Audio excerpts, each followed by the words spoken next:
বাংলাদেশ চীন মৈত্রী সম্মেলন কেন্দ্রে অ্যাডমিনিস্ট্রেটিভ সার্ভিস অ্যাসোসিয়েশনের সঙ্গে মতবিনিময় সভায় কথা বলছেন প্রধান উপদেষ্টা অধ্যাপক ডক্টর মোহাম্মদ ইউনূস। আমরা সরাসরি সেখানে যুক্ত হচ্ছি।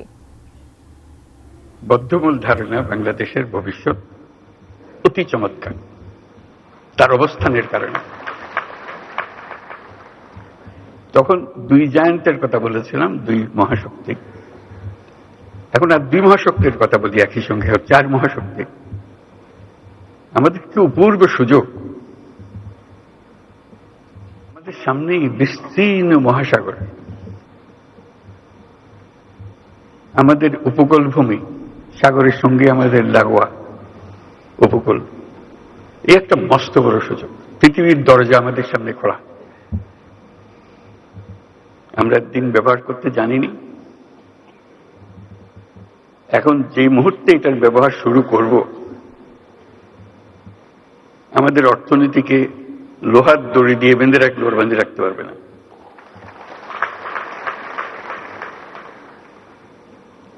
এবং আমাদের উত্তরে হল সে বিখ্যাত হিমালয় পর্বতমালা, যেখানে জমে আছে আমাদের যাবতীয় শক্তি, হাইড্রো পাওয়ার। কত শক্তি দরকার বাংলাদেশের, এখানে সব জমা আছে, হারিয়ে যাচ্ছে না, শুধু নেবার অপেক্ষায়।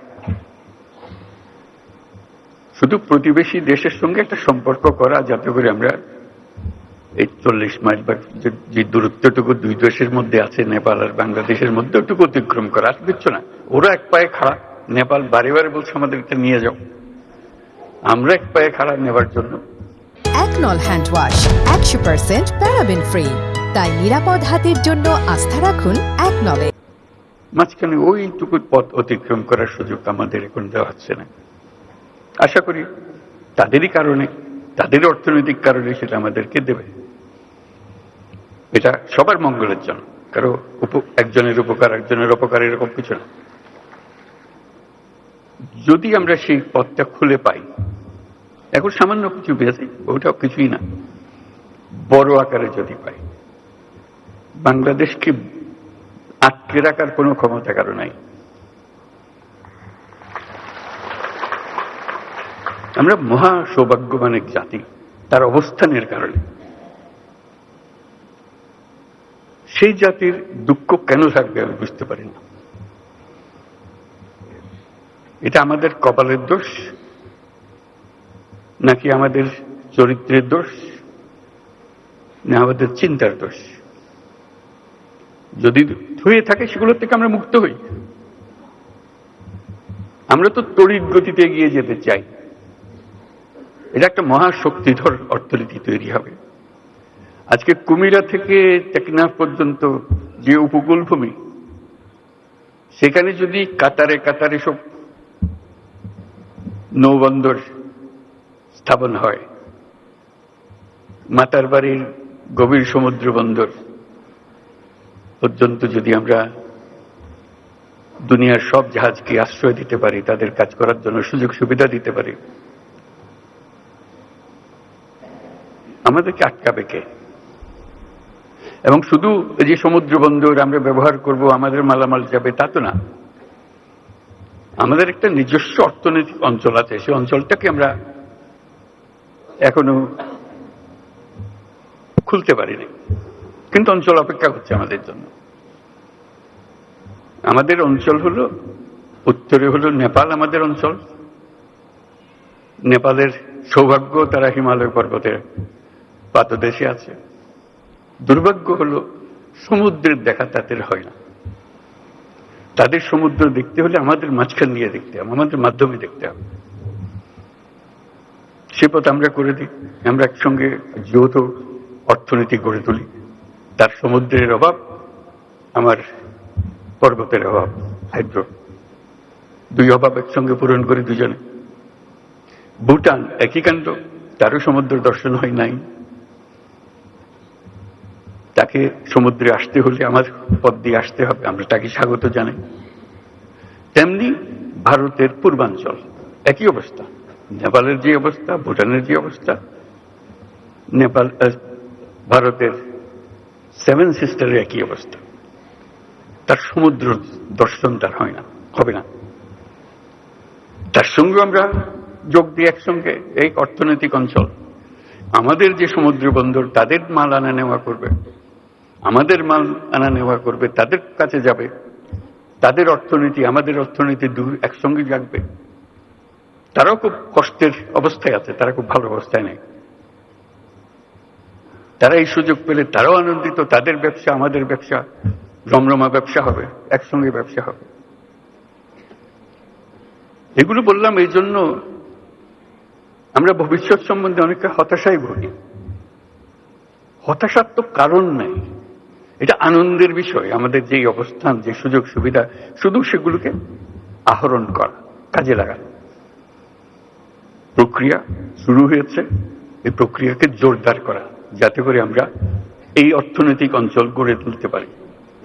মালামাল সোজা চলে যাবে নেপালে, সোজা চলে যাবে ভুটানে, সোজা চলে যাবে সেভেন সিস্টার্সে। তাদের মালামাল আমাদের মাঝখান দিয়ে, আমাদের ব্যবসা তাদের ওখানে যাবে, তাদের ব্যবসা আমাদের এখানে আসবে। সেটাই হলো অর্থনীতি। কাজেই প্রাকৃতিক দিক থেকে আমরা খুবই সৌভাগ্যবান। তার চেয়েও একটা বড় সৌভাগ্যবান আমরা, আমাদের একটা মস্ত বড় জনসংখ্যা। আগে মনে করতাম এটা বড় বোঝা বোধ, এটা সম্পদ, মানব সম্পদ। যেহেতু প্রযুক্তি আসার ফলে কোনো মানুষই আর কোনো বোঝা নয়, প্রতিটি মানুষই হলো এখন সম্পদ, উদ্ভাবনের সম্পদ, এন্টারপ্রেনিয়ারশিপের সম্পদ, নতুন আবিষ্কারের সম্পদ। আমরা সেই সম্পদের সম্পদশালী। আমরা পৃথিবীর 8ম জনসংখ্যার দেশ। কাজে সোজা কথা না, তলারের জায়গা না, একদম উপরের জায়গা। মানুষ এগোতে পারছে না বহু দেশে তার মানুষের অভাবে। আমরা যে মধ্যপ্রাচ্যের লোক পাঠাই, তারা কোন দুঃখে আমাদেরকে নেই? তাদের লোক নাই, টাকা আছে, লোক নেই, সেই জন্য আমাদেরকে ডাকে। পৃথিবীর সব লোক বসে আছে কখন আমাদের থেকে লোক পাবে। আমি প্রায় বলেছি, চীন যেভাবে অগ্রসর হচ্ছে, চীন হলো সবচেয়ে বেশি সর্বোচ্চ সংখ্যক জনসংখ্যার দেশ। আমাদের যেভাবে অগ্রসর হচ্ছে, কিছুদিন পরে বোধহয় আমাদের কাছ থেকে লোক চাইবে, তার এত টান করবে তখন। এই হলো আমাদের সুযোগ। আমাদের সুযোগ শুধু সংখ্যায় না, আমি সংখ্যার উপরে বেশি গুরুত্ব দিচ্ছি না, সংখ্যা গুরুত্বপূর্ণ, কিন্তু প্রতিটি তরুণ বাংলাদেশের মহাশক্তি, মহাপ্রচন্ড শক্তি। সেই তারুণ্য বিশ্ব জয় করতে পারে। সেই তারুণ্য আমাদের যত রকমের অভাব আছে, যত রকমের ঘাটতি আছে, তার চাইতে অনেক বেশি সে নিয়ে আসতে পারে। সে একটু সম্পূর্ণ ভিন্ন এক প্রজন্ম। সেই প্রজন্মের জন্য দরজা খুলে দিতে হবে। আমরা শুধু বসে আছি দরজা তালা লাগানোর জন্য। এটা বলতে পারি, এটা অনাবশ্যক, যদি সবাই অনুভব করি। আমাদের তারুণ্য জুলাই মাসে যা দেখিয়েছে, আগস্ট মাসে যা দেখিয়েছে, সেটা তো পৃথিবীর একটা অনন্য দৃষ্টান্ত। এটা সাধারণ একটা ঘটনা না, যেরকম করে অন্য দেশে বিপ্লব হয়, এই হয়। এই বিপ্লব কোথাও হয় নাই।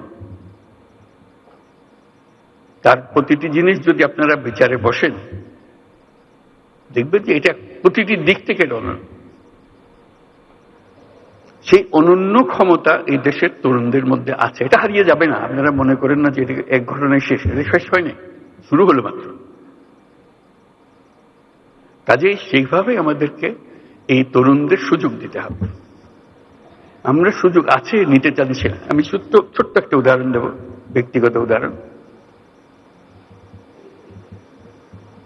ডাক্তাররা আমাদের কাছে আক্ষেপ করে, হাসপাতালের আক্ষেপ করে, যখন আমরা বলি আপনারা কেরালা থেকে কেন নার্স আনেন, বল দেশে নার্স নাই।